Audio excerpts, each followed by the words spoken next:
বন্ধুরা, এই দেখো আজকে কি রান্না করব। এই যে রুই মাছ দিয়ে, আলু দিয়ে আর থানকুনি পাতা দিয়ে রান্না করব। চলো তোমাদের দেখাই।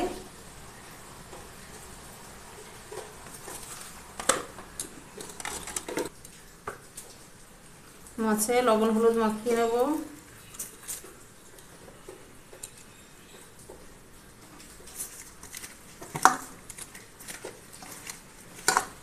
দেখো কড়াই গরম হয়ে গেছে, তেল দিয়ে দেবো।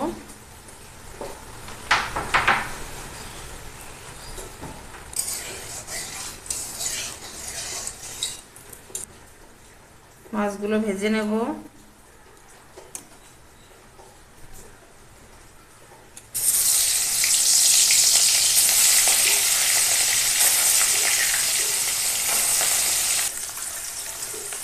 মাছগুলো ভাজা হতে থাকুক। এই দেখো মাছ ভেজে নিয়েছি। মাছ ভাজা তেলে আলুগুলো ভেজে নেব।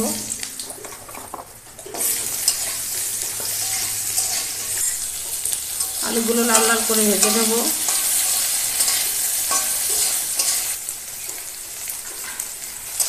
এই দেখো লাল লাল করে ভাজা হয়ে গেছে।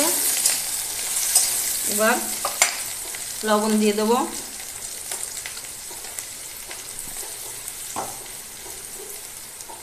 হলুদ দিয়ে দেবো,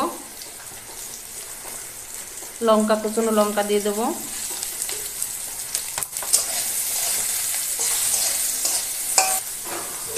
এবার জল দিয়ে দেবো। জল এটুকুই দেবো। এবার ঝোলটা ফুটতে থাকুক, ফুটবে, তারপরে শাকটা পরে দেবো।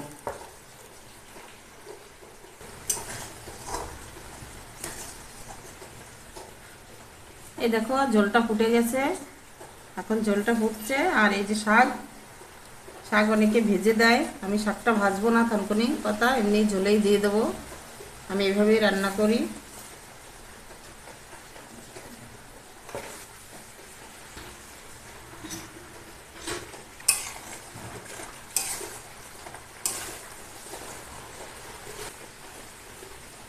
এটা শাকটা সেদ্ধ হতে থাকুক আর একটু রান্না হোক। এই দেখো পাতাগুলো গলে গেছে। এখন মাছ দিয়ে দেবো। এই যে মাছ, চিংড়ি মাছ, রুই মাছ দিয়ে দিলাম। দিয়ে একটু রান্না করে নেব, তারপরে ফোড়ন দেবো।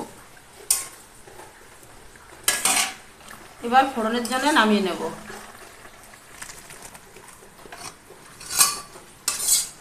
তেল দিয়ে দেবো, রাঁধুনি দিয়ে দেবো ফোড়নে। রসুন থেতো করে রেখেছিলাম,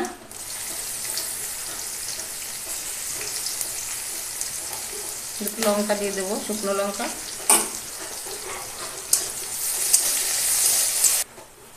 ফোড়নটা ভাজা হয়ে গেছে। এই দেখো রসুনটা লাল হয়ে গেছে। এখন তরকারিটা ঢেলে দেবো। ফোড়ন দেওয়া হয়ে গেছে, আর একটু রান্না করে নামিয়ে নেব।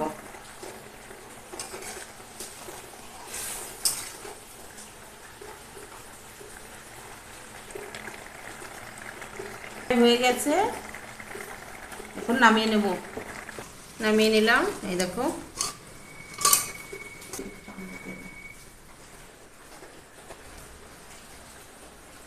দেখো রেডি শাক দিয়ে মাছের ঝোল।